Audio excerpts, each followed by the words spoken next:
Hai, halo teman-teman Insupreneur. Salam kenal buat yang teman-teman belum kenal. Selamat datang di channel ini. Perkenalkan, nama gue Juan.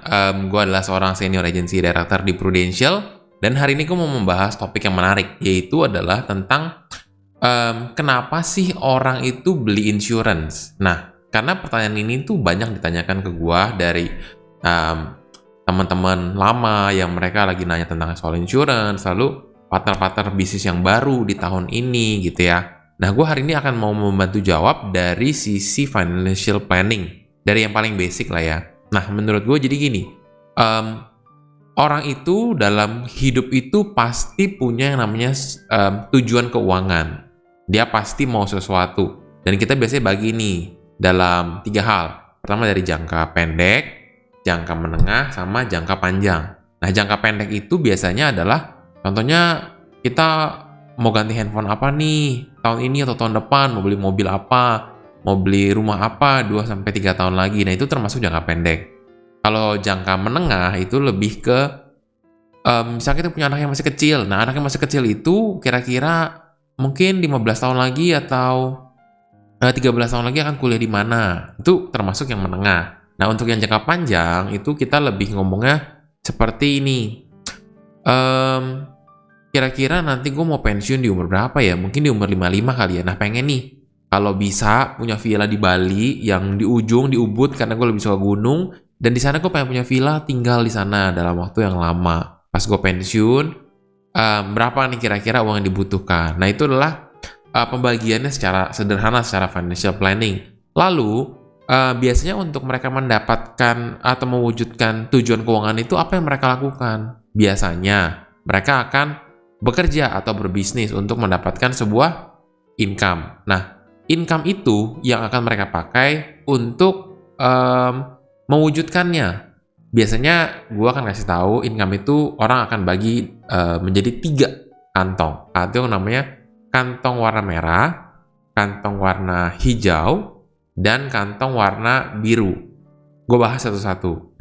Kalau kantong warna merah itu adalah kantong investasi. Kenapa kita perlu investasi? Karena kalau misalkan kita udah cari uang, lalu kita pakai terus atau kita nggak investasikan, sebenarnya kita rugi. Secara value, uang kita akan turun. Kalau teman-teman ingat, dulu pas gue kecil, beli siomay itu jajan di depan sekolah ya, itu cuma satu porsi ya, itu Rp1.000. Sekarang udah nggak ada.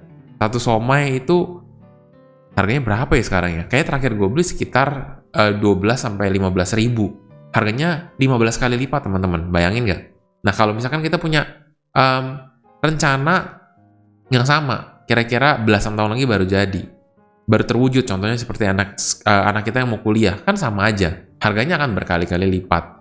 Seperti itu. Jadi, kantong merah ini perlu untuk investasi. Kalau nggak, kita akan termakan sama inflasi, nilai uang kita akan turun. Sedangkan yang diinvestasikan, uangnya akan bertambah, akan naik. Kalau kita pintar dan punya pengetahuannya, justru investasi itu akan jauh melebihi inflasi. Nah, yang kedua adalah kotak warna hijau. Kantong hijau ini adalah kantong tentang kebutuhan sehari-hari. Teman-teman, biasanya kebutuhan sehari-hari ini apa sih? Kebutuhan sehari-hari ini adalah yang biasa kita pakai untuk beli makan, beli kebutuhan sehari-hari lah. Nah, kantong ini yang akan kita sering pakai nih, keluar masuknya cepat. Kantong ini juga yang kita sarankan untuk kalau bisa di dalamnya itu minimal, kalau kita single ya, itu ada 3-6 bulan ke depan sebagai uang jaga-jaga kita, uang pegangan. Kalau misalnya kita berkeluarga, mungkin 6-12 bulan ke depan. Kenapa? Agar kalau terjadi sesuatu yang sementara kondisinya, misalkan kayak teman-teman kena PHK atau misalkan terjadi pandemi seperti sekarang ini, kita itu tidak bingung. Kita masih bisa bertahan hidup, kita masih tidak perlu merepotkan orang lain untuk keuangan keluarga kita atau kita diri sendiri itu tidak merepotkan. Seperti itu. Lalu yang terakhir adalah kantong warna biru. Kantong warna biru ini adalah kantong untuk dana darurat. Kantong dana darurat ini bentuknya apa? Sebenarnya bentuknya banyak. Yang penting bentuknya aman dan kita bisa punya sifat yang likuiditasnya tinggi. Teman-teman yang kalau nggak tahu likuiditas itu adalah maksudnya aset yang kalau kita mau cairkan, kita mau pakai itu mudah. Bukan seperti properti yang jualnya kan susah ya. Jadi biasanya orang bentuknya mungkin deposito atau emas, karena kita misalkan gini, emas ini kita mau taruh di rumah atau di berangkas, karena kalau misalkan apa-apa kita mau jual sebagai dana darurat. Bisa juga dalam bentuk asuransi. Kayak gitu. Inilah yang disebut dana darurat. Nah, apakah harus asuransi dan kenapa banyak orang memilih asuransi? Jawabannya seperti ini, teman-teman. Sangat sederhana. Karena asuransi itu adalah dana darurat paling murah dibandingin yang lain. Contoh nih ya, teman-teman mau punya deposito 1M untuk dana darurat. Kalau kita kenapa-kenapa atau apa-apa, ini kita jadi pegangan kita. Mungkin sebagai pengganti penghasilan kita atau biaya berobat.